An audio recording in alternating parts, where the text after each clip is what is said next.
खबरां दा लेखा जोखा मार्च 13 2025 आप सब तक पहुंचा रहे ने लेकर 62 घर ਦੇ ਵਿੱਚ ਕੋਈ ਸਮਾਗਮ ਹੈ, ਵੱਡੀ ਪਾਰਟੀ ਹੈ, ਵਿਆਹ ਸ਼ਾਦੀਆਂ ਨੇ ਤਾਂ ਉਸ ਦੇ ਵਿੱਚ ਤੁਸੀਂ ਵਡੇਰੀ ਮਾਤਰਾ ਦੇ ਵਿੱਚ ਵਡੇਰੀ ਵੰਨਗੀ ਦੇ ਵਿੱਚ ਹਰ ਪ੍ਰਕਾਰ ਦੀ ਸ਼ਰਾਬ ਬੀਅਰ ਤੇ ਵਾਈਨ ਲੈਣਾ ਚਾਹੁੰਦੇ ਹੋ ਤਾਂ ਪਧਾਰੋ ਲੇਕਰ 62 ਦੇ ਉੱਤੇ 6285 king George boulevard Surrey.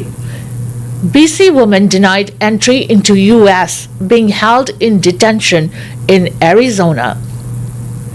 An Abbotsford woman is calling for help to get her 35-year-old daughter home after she was denied entry into the United States and has since been held in detention. Alexis Eagle says her daughter Jasmine Mooney tried to enter the United States on March 3rd with a visa for a consulting job, according to Eagles. She was detained by Immigration and Customs Enforcement at the San Ysidro border crossing, where she was held for 3 nights. Since Mooney's initial detainment, Eagle says she has been moved across several detention facilities, including ones in California and Arizona. She was transferred to Otay Mesa Detention Center in San Diego and held for another 3 nights on Sunday, March 9th. The online tracking system indicated that she had been released. We assumed this meant she was being deported and escorted to an airport. However, 24 hours later, there was no sign of her, no communication, and we were extremely worried. Eagles continued on her post on Facebook. We eventually learned that about 30 people, including Jasmine, were forcibly removed from their cells at 3 a.m. and transferred to the St. Louis Detention Center in Arizona. They are housed together in a single concrete cell with no natural light. Fluorescent lights that are never turned off, no mats, no blankets, and limited bathroom facilities. Eagle says communication with her daughter has been sporadic, adding that it's only because one of Mooney's close friends has contact in the US that they have been able to get updates on her whereabouts and welfare. What we have learned of the ICE system and its treatment of detainees is inhumane and deeply concerning. Being detained is one thing, but there is no excuse for the way people are treated while in custody or for the delays in deportation. They are not criminals, and they just want to go home, Eagles explained. We are doing everything we can to bring Jasmine home. We are in touch with the Canadian consulate in San Diego, but there is a little they can do. A lawyer is also working on her release, but progress is slow. Jasmine is an adventurous and hardworking young woman, and we desperately want her home, Eagle said. The U.S. Customs and Border Protection and the U.S. Immigration and Customs Enforcement have more information on this. Abbotsford ਦੀ ਇੱਕ ਮਾਂ ਨੇ ਗੁਹਾਰ ਲਗਾਈ ਹੈ ਕਿ VC ਦੀ ਉਸ ਦੀ ਬੇਟੀ ਜਿਹੜੀ ਕਿ ਅਮਰੀਕਾ ਦੇ ਵਿੱਚ ਕਿਸੇ ਕੰਮ ਦੇ ਹਿੱਤ ਜਾ ਰਹੀ ਸੀ ਉਸ ਨੂੰ ਬਾਰਡਰ ਦੇ ਉੱਤੇ ਰੋਕ ਲਿਆ ਗਿਆ ਔਰ ਇਹ ਵਾਪਰਿਆ ਮਾਰਚ ਦੇ ਸ਼ੁਰੂ ਦਾ ਹੈ ਔਰ ਅਜੇ ਤੱਕ ਉਸ ਦਾ ਕੋਈ ਥੋ ਪਤਾ ਨਹੀਂ ਹੈ ਔਰ ਉਸਨੇ ਇਸ ਗੱਲ ਨੂੰ ਕੰਸਰਨ ਜਤਾਉਂਦੇ ਹੋਏ ਹਰ ਪ੍ਰਕਾਰ ਦੀ ਜਿਹੜੀ ਮਦਦ ਹੈ ਉਹ ਮੰਗੀ ਹੈ ਤੇ ਨਾਲ ਦੀ ਨਾਲ ਇਹ ਦੱਸਿਆ ਕਿ ਜਦੋਂ ਉਹ ਜਾ ਰਹੀ ਸੀ ਬਾਰਡਰ ਕ੍ਰਾਸ ਕਰ ਰਹੀ ਸੀ ਤਾਂ ਉਸ ਨੂੰ ਡਿਟੈਂਸ਼ਨ ਸੈਂਟਰ ਦੇ ਵਿੱਚ 2-3 ਥਾਵਾਂ ਤੇ ਰੱਖਿਆ ਗਿਆ ਫਿਰ ਉਸ ਨੂੰ ਤਬਦੀਲ ਵੀ ਕੀਤਾ ਗਿਆ ਅਲੱਗ-ਅਲੱਗ ਥਾਵਾਂ ਦੇ ਉੱਤੇ ਭੇਜਿਆ ਗਿਆ ਜਿੱਥੇ ਲੋਕਾਂ ਨੂੰ ਬਾਰਡਰ ਤੋਂ ਪਕੜ ਕੇ ਅਮਰੀਕਨ ਸਰਕਾਰ ਇਸ ਤਰ੍ਹਾਂ ਦੇ ਡਿਟੈਂਸ਼ਨ ਸੈਂਟਰ ਦੇ ਵਿੱਚ ਰੱਖ ਰਹੀ ਹੈ ਉੱਥੇ ਦੇ ਹਾਲਾਤ ਬਹੁਤ ਜ਼ਿਆਦਾ ਮਾੜੇ ਨੇ ਖਾਸ ਤੌਰ ਦੇ ਉੱਤੇ ਪੱਥਰ ਦੇ ਬਣੇ ਹੋਏ ਸੈਲਸ ਦੇ ਵਿੱਚ ਕਿੰਨੇ ਸਾਰੇ ਲੋਕਾਂ ਨੂੰ ਇਕੱਠੇ ਰੱਖਿਆ ਜਾਂਦਾ ਕਿਸੇ ਵੀ ਤਰ੍ਹਾਂ ਦਾ ਮੈਟ ਜਾਂ ਕੋਈ ਵੀ ਬਲੈਂਕਟ ਵਗੈਰਾ ਹੈ ਨਹੀਂ ਬਾਥਰੂਮ ਦੀਆਂ ਫੈਸਿਲਿਟੀਜ਼ ਵੀ ਬਹੁਤ ਜ਼ਿਆਦਾ ਘੱਟ ਨੇ ਪਰ ਉਸਨੇ ਇਸ ਗੱਲ ਦਾ ਵੀ ਖੁਲਾਸਾ ਕੀਤਾ ਕਿ ਮੰਤਰਾਲੇ ਜਾਂ ਵਿਭਾਗਾਂ ਦੇ ਵਿੱਚ ਕੁਝ ਜਾਣ ਪਛਾਣ ਹੋਣ ਕਰਕੇ ਹੀ ਉਸਨੂੰ ਇਹ ਸਾਰੀਆਂ ਗੱਲਾਂ ਪਤਾ ਲੱਗੀਆਂ ਨੇ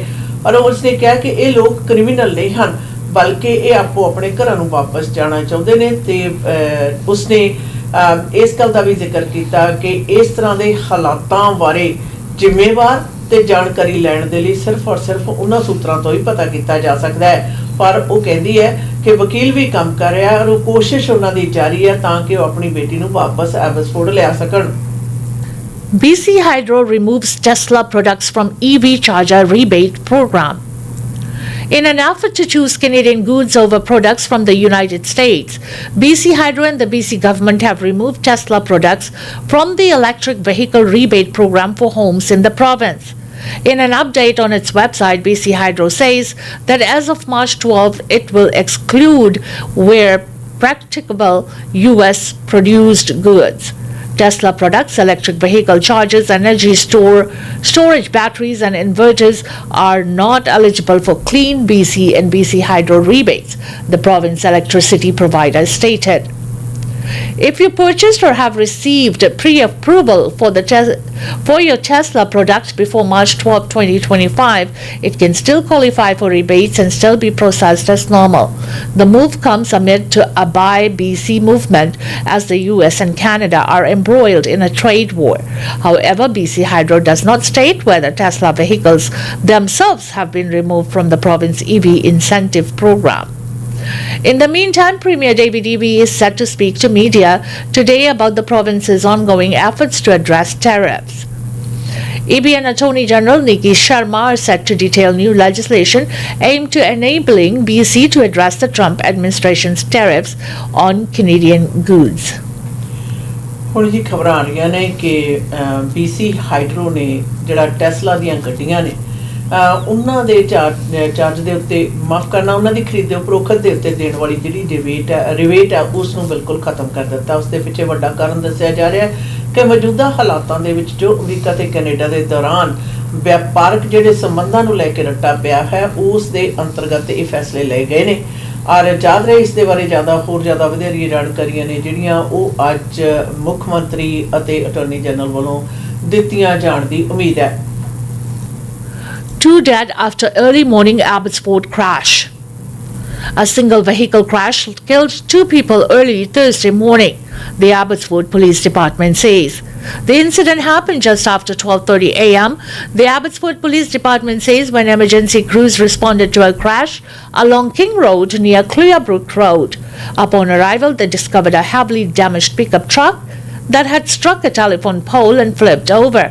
The two occupants of the truck were noted suffering from life-threatening injuries, Sergeant Paul Walker said in a statement. Despite the immediate efforts of civilians and first responders, both occupants tragically succumbed to their injuries at the scene. The Lower Mainland's Integrated Collision Analyst and Reconstruction Service is on the scene helping Abbotsford Police Department investigators. King Road is closed between Clearbrook Road and Columbia Street. There is no estimate time of reopening. As you can appreciate, 12:30 in the morning, there's not a lot of people out on the road, so witnesses are kind of few and far between. But we are appealing to anyone that might have been traveling the King Road stretch around 12:30 time, that might have dash camera footage, not necessarily on the collision, but anybody else that was traveling down that road, they are asking them to come forward. Sometimes the information that is garnered from the dashcam footage is little pieces that can put together the bigger picture of what occurred that morning, he said. Obviously, it was raining, the roads are wet.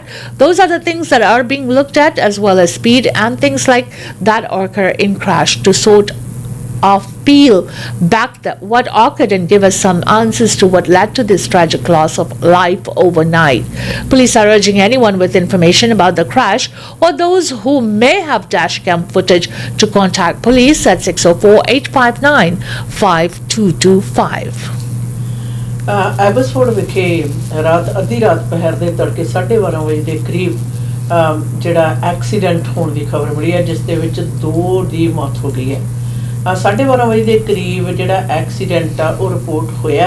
12:30 ਵਜੇ ਦੇ ਕਰੀਬ accident report ਹੋਇਆ, ਜਿਹੜਾ ਕਿ telephone ਪੋਲ ਦੇ ਵਿੱਚ ਟਕਰਾ ਗਿਆ ਔਰ ਉਸ ਦੇ ਨਾਲ 2 ਜਿਹੜੇ ਵਿਅਕਤੀ ਸਨ ਪਿਕਅਪ ਟਰੱਕ ਦੇ ਵਿੱਚ, ਦੋਵਾਂ ਦੀ ਜ਼ਖਮਾਂ ਦੀ ਤਾਬ ਨਾ ਝੱਲਦੇ ਹੋਏ ਉਹਨਾਂ ਦੀ ਮੌਤ ਹੋ ਗਈ। ਹੁਣ ਪੁਲਿਸ ਇਸ ਮਾਮਲੇ ਦੇ ਵਿੱਚ ਜਨਤਾ ਤੋਂ ਮਦਦ ਦੀ ਮੰਗ ਕਰ ਰਹੀ ਹੈ। ਉਹਨਾਂ ਦਾ ਕਹਿਣਾ ਕਿ ਮੰਨਦੇ ਆ 12:30 ਵਜੇ ਦੇ ਕਰੀਬ ਉਸ ਵਕਤ ਕੋਈ ਜ਼ਿਆਦਾ ਟ੍ਰੈਫਿਕ ਨਹੀਂ ਹੁੰਦਾ ਔਰ ਬਾਰਿਸ਼ ਵੀ ਹੋ ਰਹੀ ਸੀ, ਪਰ ਅਗਰ ਤੁਹਾਡੇ ਪਾਸ ਕੋਈ ਡੈਸ਼ ਕੈਮ ਵੀਡੀਓ ਹੈ ਉਸ ਟਾਈਮ ਤੇ ਤੁਸੀਂ ਉਸ ਇਲਾਕੇ ਦੇ ਵਿੱਚ ਸੋ ਤਾਂ ਜ਼ਰੂਰ ਉਹਨਾਂ ਦੇ ਨਾਲ ਸੰਪਰਕ ਕਰੋ, ਕਿਉਂਕਿ ਉਹਨਾਂ ਦਾ ਕਹਿਣਾ ਹੈ ਔਰ ਮੰਨਣਾ ਹੈ ਕਿ ਕਈ ਦਫਾ ਜਿਹੜੀਆਂ ਛੋਟੀਆਂ ਗੱਲਾਂ ਨੇ ਉਹ ਇੱਕ ਵੱਡੀ ਸਮੱਸਿਆ ਨੂੰ ਸੁਲਝਾਉਣ ਦੇ ਵਿੱਚ ਮਦਦਗਾਰ ਸਾਬਤ ਹੋ ਸਕਦੀਆਂ ਨੇ। ਔਰ ਤੁਹਾਡੇ ਪਾਸ ਡੈਸ਼ ਕੈਮ ਹੈ ਜਾਂ ਫਿਰ ਕਿਸੇ ਪ੍ਰਕਾਰ ਦੀ ਜਾਣਕਾਰੀ ਹੈ ਤਾਂ ਐਬਸਫੋਰਡ ਪੁਲਿਸ ਦੇ ਨਾਲ ਸੰਪਰਕ ਕਰਨ ਦੀ ਉਹਨਾਂ ਨੇ ਗੁਜ਼ਾਰਿਸ਼ ਕੀਤੀ ਹੈ। BC nurses struggle with workload as hospital volumes soar. Hospitals around British Columbia are seeing a spike in the number of patients, with nurses voicing their concerns about the standard of care being provided and burnt out. In a statement, the Ministry of Health acknowledges the increase and explains that there were a couple of reasons contributing to it. Respiratory illnesses season is one, but other factors includes a growing aging population, more people having complicated medical conditions, and an ongoing staffing shortage. For the month of February, patient numbers have risen year over year. BC Nurses Union BCNU President Adrian Gea says that there simply aren't enough nurses to handle increasing patient numbers, and it calls into questions the quality of care. At any given time, we are almost 6,000 nurses short, meaning we are about 6,000 nursing vacancies. It makes it very difficult to provide the care to patients that they require and deserve, Gea explained. And then when you add the added pressure of higher demands on the system, when we have more patients and funded beds, we go into an overcapacity situation. That means a unit that should have 25 patients might have 28, 29, 30 patients. Last year, the BCNU negotiated patient-nurse ratios, but Gea points out they have yet to be implemented. We are getting close, but you can't help but ask the question, if we don't have enough nurses now, where are we going to get all the nurses for ratios? That is a serious challenge, she said. We need to hire every new grad. We need to make it easier for internationally educated nurses to get licensed here. We need to attract nurses from other jurisdictions to come here. We need to address the working conditions.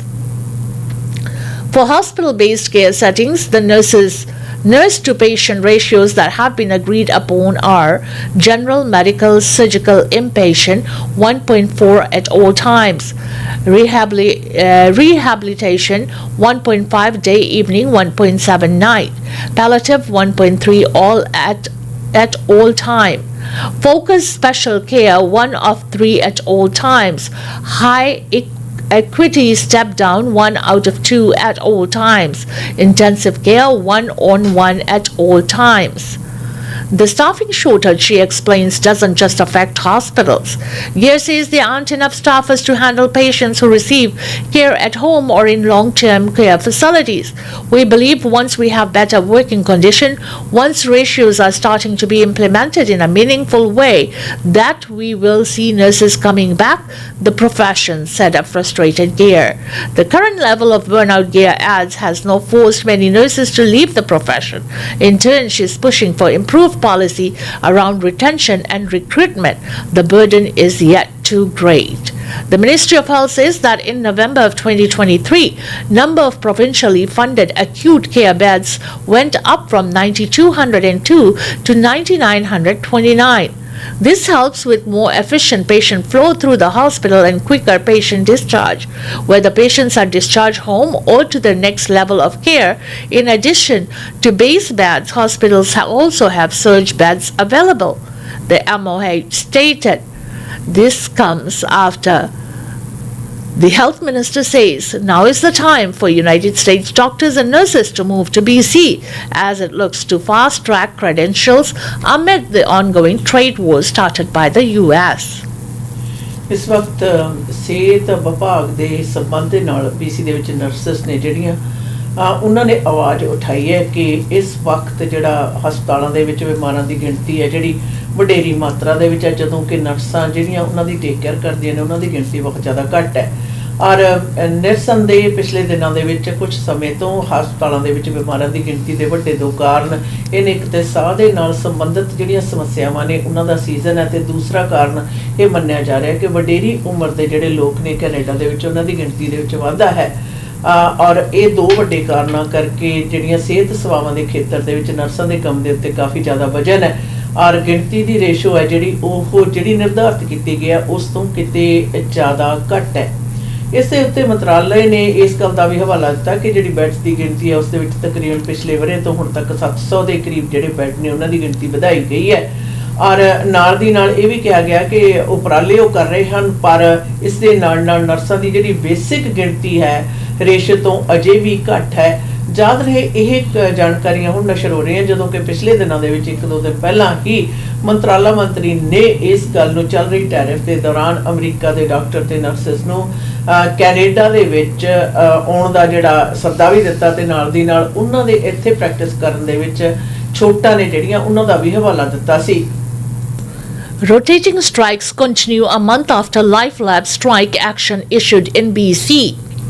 Thursday marks 1 month since workers at LifeLabs issued a 72-hour strike notice, and a new collective bargaining agreement has yet to be signed. The BC General Employees Union, which represents about 1,200 LifeLab workers, saying they are fighting for better wages and improved working conditions. American-owned LifeLabs receive $300 million a year in taxpayers' dollars. Workers will continue to fight for the fair wages and high-quality services this money should be spent on, the BCG EU President Paul Finch said in a statement. As our recent poll also shows, people in British Columbia oppose U.S. ownership of LifeLabs, and every day that this strike drags on, they're asking why our public health dollars are going to an American corporation. This means rotating strikes around British Columbia will continue until a new deal is reached. LifeLab says it's trying to minimize the disruption on clients. LifeLab respects the negotiation process and employees' rights to pursue their interests. We'd like to continue to negotiate and work with the union to reach an agreement that is mutually acceptable and reflects the value of our employees bring to their roles each day, it said. Our highest priority to ensure continuity of care of people in British Columbia who rely on us for being testing needs. As a designated essential service, LifeLabs will continue to operate. However, some patient services centers are subject to rotating temporary closures. The union says workers have been without a contract since April of 2024. LifeLab, which was bought by the American company Quest Diagnostic last year, says it serves more than 7 million patients province-wide at lab locations in both urban and rural communities. LifeLab ਦੇ ਜਿਹੜੇ workers ਨੇ ਉਹਨਾਂ ਵੱਲੋਂ ਚੱਲ ਰਹੀ strike ਦਾ ਅੱਜ 1 ਮਹੀਨਾ ਪੂਰਾ ਹੋ ਗਿਆ, ਪਰ ਅਜੇ ਤੱਕ ਉਹਨਾਂ ਦਾ ਜਿਹੜਾ ਮਸਲਾ ਹੈ ਜੀ ਉਹ ਹੱਲ ਨਹੀਂ ਹੋਇਆ।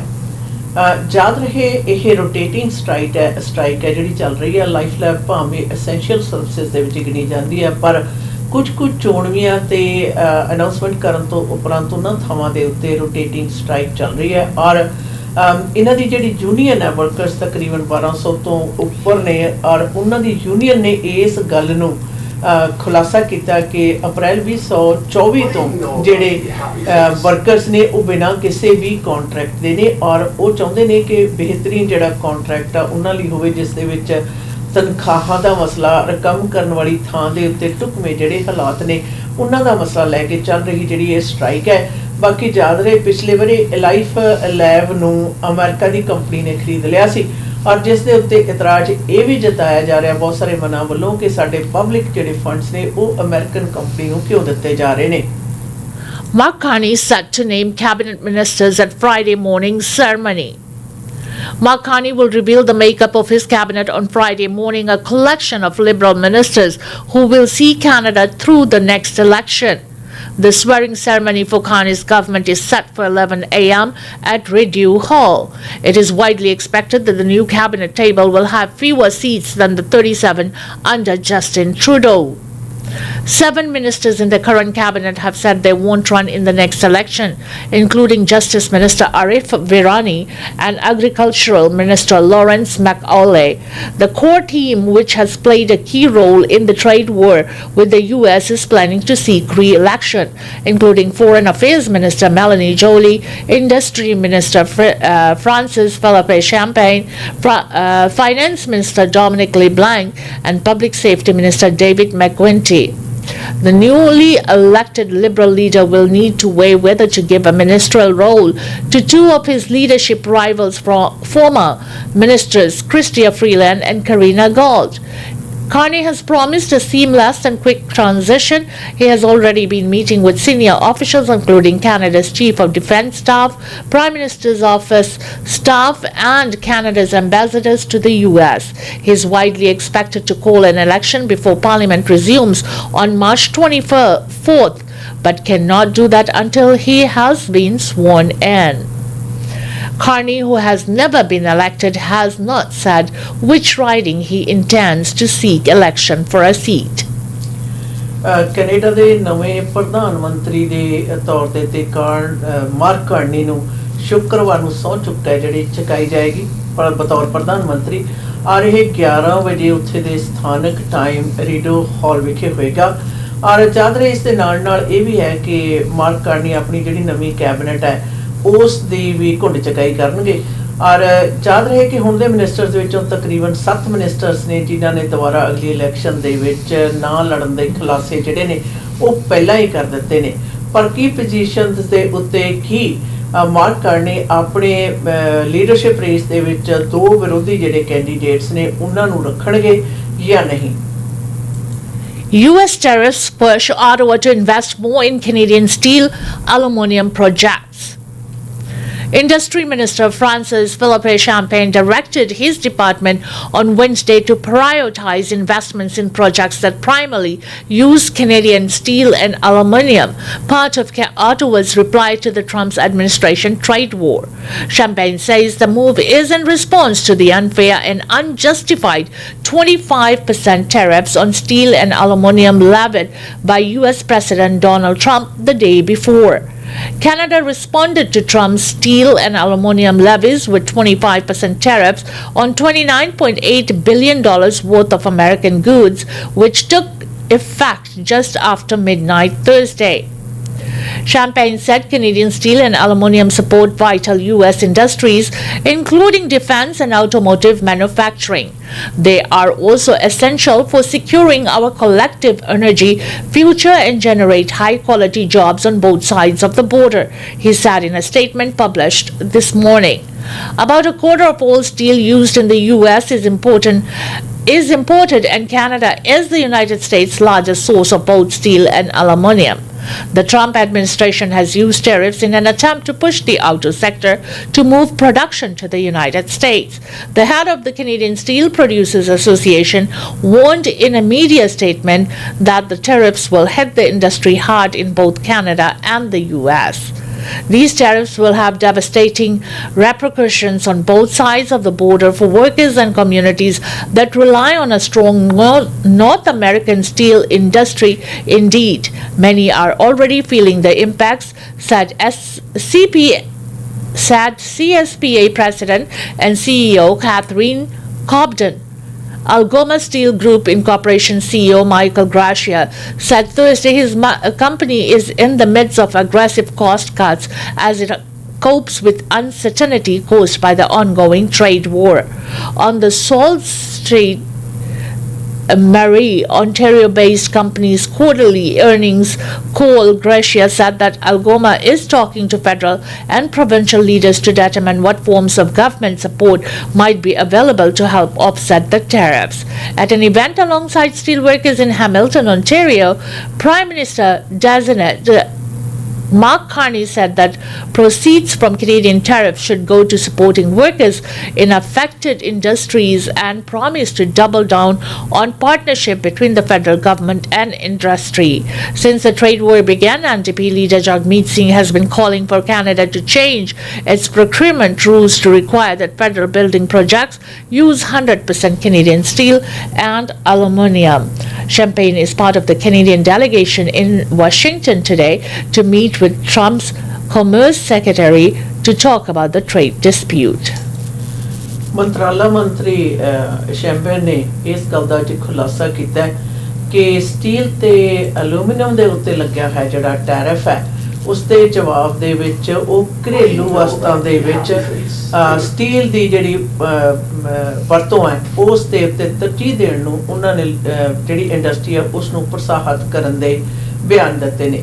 ਤੇ ਨਾਲ ਦੀ ਨਾਲ ਯਾਦ ਰਹੇ ਸਟੀਲ ਦੇ ਉੱਤੇ ਜਿਹੜਾ ਲੱਗਿਆ ਹੋਇਆ ਟੈਰਿਫ ਹੈ ਉਹ ਅੱਧੀ ਰਾਤ ਪਹਿਰ ਤੇ ਤੜਕੇ ਜੋ ਹੀ ਇੰਪਲੀਮੈਂਟ ਕੀਤਾ ਗਿਆ ਔਰ ਉਸ ਤੋਂ ਉਪਰੰਤ ਜਿਹੜਾ ਇਹ ਗੱਲਬਾਤ ਹੈ ਜਿਹੜੀ ਸਾਹਮਣੇ ਆਈ ਔਰ ਮੰਤਰਾਲਾ ਮੰਤਰੀ ਨੇ ਇਸ ਦੁਸ਼ਵਾਰੀਆਂ ਦੇ ਵਿੱਚੋਂ ਲੰਘ ਰਹੀ ਜਿਹੜੀ ਇੰਡਸਟਰੀ ਆ ਉਸ ਨੂੰ ਸਰਕਾਰ ਵੱਲੋਂ ਦਿੱਤੀ ਜਾਣ ਵਾਲੀ ਜਿਹੜੀ ਮਦਦ ਆ ਉਸ ਦਾ ਵੀ ਜ਼ਿਕਰ ਕੀਤਾ ਤੇ ਨਾਲ ਦੀ ਨਾਲ ਇਸ ਗੱਲ ਨੂੰ ਸੁਖਾਵਾਂ ਬਣਾਉਣ ਦੇ ਲਈ ਉਹਨਾਂ ਨੇ ਇਹ ਵੀ ਗੱਲ ਕਹੀ ਹੈ ਕਿ ਬੇਸ਼ੱਕ ਟੈਰਿਫ ਦੇ ਇਸ ਹਾਲਾਤਾਂ ਦੇ ਵਿੱਚ ਅਸੀਂ ਜਾ ਰਹੇ ਹਾਂ ਸਟੀਲ ਇੰਡਸਟਰੀ ਨੂੰ ਹਰ ਪ੍ਰਕਾਰ ਦੀ ਜਿਹੜੀ ਮਦਦ ਹੈ ਕਿਵੇਂ ਦਿੱਤੀ ਜਾ ਸਕਦੀ ਹੈ ਉਸ ਦੇ ਲਈ ਉਹਨਾਂ ਨੇ ਆਪਣਾ ਹੰਗਾਰਾ ਭਰਿਆ ਤੇ ਨਾਲ ਦੀ ਨਾਲ ਇਸ ਗੱਲ ਦਾ ਵੀ ਹਵਾਲਾ ਜਿਹੜਾ ਦਿੱਤਾ ਜਾ ਰਿਹਾ ਕਿ ਕੋਈ ਵੀ ਜਿਹੜੇ ਸਰਕਾਰ ਦੇ ਪ੍ਰੋਜੈਕਟ ਨੇ ਉਹਨਾਂ ਦੇ ਵਿੱਚ ਕੈਨੇਡੀਅਨ ਜਿਹੜੀ ਸਟੀਲ ਆ ਉਹੀ ਵਰਤੀ ਜਾਵੇ ਔਰ ਯਾਦ ਰਹੇ ਅਮਰੀਕਾ ਦੇ ਸਟੀਲ ਦਾ ਜਿਹੜਾ ਖਪਤ ਦੇ ਵਿੱਚ 20% ਹੈ ਜਿਹੜਾ ਹਿੱਸਾ ਹੈ ਉਹ ਕੈਨੇਡੀਅਨ ਸਟੀਲ ਹੈ ਜਾਂਦੀ ਹੈ।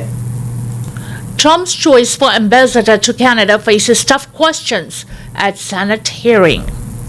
US President Donald Trump's choice for United States ambassador to Canada is facing tough questions in his Senate nomination hearing today, as the relationship between the two countries is strained by tariffs and threats of annexation.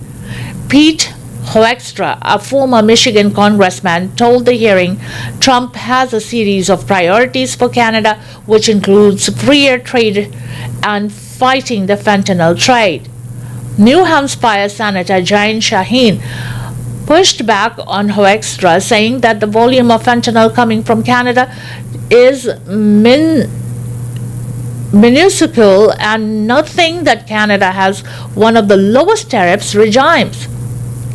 Shaheen states border Canada and she says business there were operating according to the rules in the Canada-US-Mexico agreement, which was negotiated by Trump during his first administration.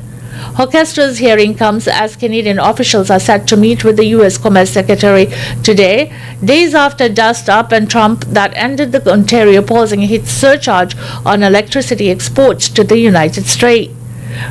Finance Minister Dominic LeBlanc, Ambassador to the U.S. Kirsten Hellman, and the Ontario Premier Doug Ford are meeting with Howard Lutnick, and Ford say his goal for this meeting to get a coherent sense of the Trump's administration plans for tariffs. America ਦਾ ਜਿਹੜਾ ambassador Canada ਦੇ ਵਿੱਚ ਨਿਰਧਾਰਿਤ ਕਰਨਾ ਉਹ ਅੱਜ ਬੜੇ ਸਖਤ ਜਿਹੜੇ ਸਵਾਲ ਨੇ ਉਹਨਾਂ ਦਾ ਸਾਹਮਣਾ ਕਰ ਰਿਹਾ ਹੈ ਸੈਨੇਟ ਦੇ ਵਿੱਚ ਖਾਸ ਤੌਰ ਦੇ ਉੱਤੇ ਮੌਜੂਦਾ ਹਾਲਾਤਾਂ ਦੇ ਵਿੱਚ ਜਦੋਂ ਟੈਰਿਫ ਦਾ ਵਾਰ ਹੈ ਜਿਹੜੀ ਚੱਲ ਰਹੀ ਹੈ ਉਸ ਦੇ ਵਿੱਚ ਸਵਾਲ ਜਿਹੜੇ ਉਹਨਾਂ ਨੂੰ ਪੁੱਛੇ ਗਏ ਖਾਸ ਤੌਰ ਦੇ ਉੱਤੇ ਟੈਰਿਫ ਦੀ ਵਡੇਰੀ ਮਾਤਰਾ ਗੁਆਂਢੀ ਮੁਲਕ ਦੇ ਨਾਲ ਜਿਹੜੇ ਸੰਬੰਧ ਨੇ ਉਹਨਾਂ ਦੇ ਸੰਬੰਧ ਦੇ ਵਿੱਚ ਔਰ ਯਾਦ ਰਹੇ ਇਹ ਜਿਹੜੀ ਅਮਰੀਕਾ ਦੇ ਐਮਬੈਸਡਰ ਨੂੰ ਕੈਨੇਡਾ ਦੇ ਵਿੱਚ ਨਿਰਧਾਰਿਤ ਕਰਨਾ ਇਹ ਮਿਸ਼ੀਗਨ ਤੋਂ ਨੇ ਔਰ ਇਹ ਸਖਤ ਸਵਾਲਾਂ ਦਾ ਔਰ ਸਖਤ ਹਾਲਾਤਾਂ ਦਾ ਸਾਹਮਣਾ ਜਿਹੜਾ ਹੋ ਰਿਹਾ ਯਾਦ ਰਹੇ ਅੱਜ ਵੈਸੇ ਵੀ ontario ਦੇ ਮੁੱਖ ਮੰਤਰੀ ਦੇ ਨਾਲ ਫੈਡਰਲ ਜਿਹੜੇ ਮੰਤਰੀ ਨੇ ਅੱਜ ਅਮਰੀਕਾ ਵਿਖੇ ਜਿਹੜੀ ਮੀਟਿੰਗ ਕਰ ਰਹੇ ਨੇ ਔਰ ਇਸ ਨਾਲ ontario ਦੇ ਮੁੱਖ ਮੰਤਰੀ ਨੇ ਇਸ ਗੱਲ ਦਾ ਵੀ ਖੁਲਾਸਾ ਕੀਤਾ ਕਿ ਉਸ ਦਾ ਮਕਸਦ ਇਸ ਮੀਟਿੰਗ ਦੇ ਵਿੱਚ ਖਾਸ ਤੌਰ ਦੇ ਉੱਤੇ ਜਾਣਦਾ ਹੈ ਕਿ ਜਾਣ ਸਕੇ ਔਰ ਕੁਝ ਚੰਗੀ ਤਰ੍ਹਾਂ ਪਤਾ ਕਰ ਸਕੇ ਕਿ ਟੈਰਿਫ ਦੇ ਵਿੱਚ ਅਸਲੀ ਜਿਹੜੇ ਪਿੱਛੇ ਉਹਦੇ ਕਾਰਨ ਕੀ ਨੇ। Several critical safety failures behind BC workers' death, WorkSafe BC says. WorkSafe BC says a worker killed in Vancouver last year when a mold used for concrete fell 26 stories should never have been able to stand where she was. The report released by the province Worker Safety Agency says several critical safety failures are to blame for the death of the woman at the Oak Ridge Park development site in February of 2024. It says CCTV footage revealed no effective controls in place and safety protocols not followed, with workers often under suspended loads and entering areas that should have been off-limit ground control zones. The agency says there was a lack of clarity about which contractor was responsible for the control zones. That was ambiguity contributed significantly as no single employer took responsibility. The primary contractor, Alice Dawn, did not immediately respond to a request for comment, although a lawyer for another contractor, New Way, says its statement that it already implemented changes to how it carries out inspections and operates control zones. The report says on the day of the death, several workers were pushing the mold as it was rigged to a crane when it suddenly accelerated out of the side of the building, falling on the female worker. The report says that Alice Dawn, as the prime contractor, did not ensure that the hazards were identified or that safety measures for critical lifts and overhead were coordinated, exposing workers to serious risk. Alice Dawn failed to ensure that there was adequate planning, coordination, hazard identification, risk assessment, training, and supervision for the critical lift and overhead work on the day of the incident, the report says.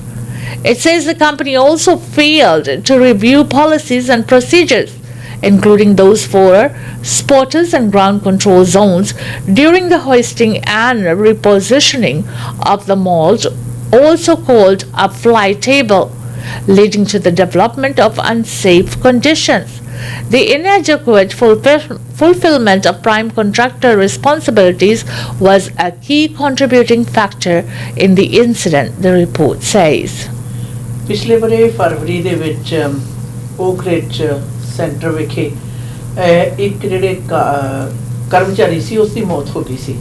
Construction ਦੇ ਇਸ site ਦੇ ਉੱਤੇ ਇਸ ਵਿਅਕਤੀ ਦੀ ਹੋਈ ਮੌਤ ਦੇ ਬਾਰੇ ਹੁਣ ਜਿਹੜੀ ਆ ਖਾਸ ਤੌਰ ਤੇ ਵਰਕ ਸੇਫ ਪੀਸੀ ਨੇ ਆਪਣਾ ਜਿਹੜਾ ਜੋ ਉਹਨਾਂ ਨੇ ਲੱਭਿਆ ਉਸ ਦੇ ਬਾਰੇ ਖੁਲਾਸਾ ਕੀਤਾ ਔਰ ਯਾਦ ਰਹੇ ਇਹ ਕੰਮ ਕਰ ਰਹੀ ਔਰਤ ਦੇ ਉੱਤੇ ਮਲਬਾ ਡਿੱਗਣ ਦੇ ਕਾਰਨ ਉਸ ਦੀ ਮੌਤ ਹੋ ਗਈ ਸੀ ਔਰ ਇਸ ਦੇ ਨਾਲ ਕਈ ਸਾਰੇ ਸਵਾਲ ਉੱਠੇ ਕਿ ਕੀ ਕੰਮ ਕਰਨ ਵਾਲੀ ਥਾਂ ਸੁਰੱਖਿਅਤ ਸੀ, ਕੀ ਕਿਸੇ ਵੀ ਪ੍ਰਕਾਰ ਦੀ ਜਿਹੜੀ ਮਸਲਾ ਖੜਾ ਹੋ ਸਕਦਾ ਜਾਂ ਖਤਰਨਾਕ ਸਿਚੁਏਸ਼ਨ ਆ ਉਸ ਬਾਰੇ ਨਿਰਧਾਰਤ ਜਿਹੜਾ ਇਲਾਕਾ ਕੀਤਾ ਗਿਆ ਸੀ, ਕੀ ਟ੍ਰੇਨਿੰਗ ਦਿੱਤੀ ਗਈ ਸੀ ਔਰ ਇਸ ਦੇ ਉੱਤੇ ਉਹਨਾਂ ਨੇ ਇੱਕ ਕੰਪਨੀ ਨੂੰ ਜ਼ਿੰਮੇਵਾਰ ਜਿਹੜਾ ਪਾਇਆ ਗਿਆ ਔਰ ਆਪਣਾ ਜਿਹੜਾ डिसीजन है आज उन्होंने सुना देता है। इसी के साथ हमें दीजिएगा इजाजत। खबरा दा लेखा जोखा से आज का खबरा दा लेखा जोखा सेगमेंट आप तक पहुंचा रहे थे लिकर 62। जी हाँ, घर पे कोई मेहमान आ रहे हैं, गेट टुगेदर हो रहे हैं, कोई सेलिब्रेशन है, शादी ब्याह है या फिर बर्थडे एनिवर्सरी पार्टीज है या कोई भी सेलिब्रेशन के लिए बेस्ट लिकर डील्स के लिए पहुंचिए 6285 किंग जॉर्ज हाईवे लिकर 62।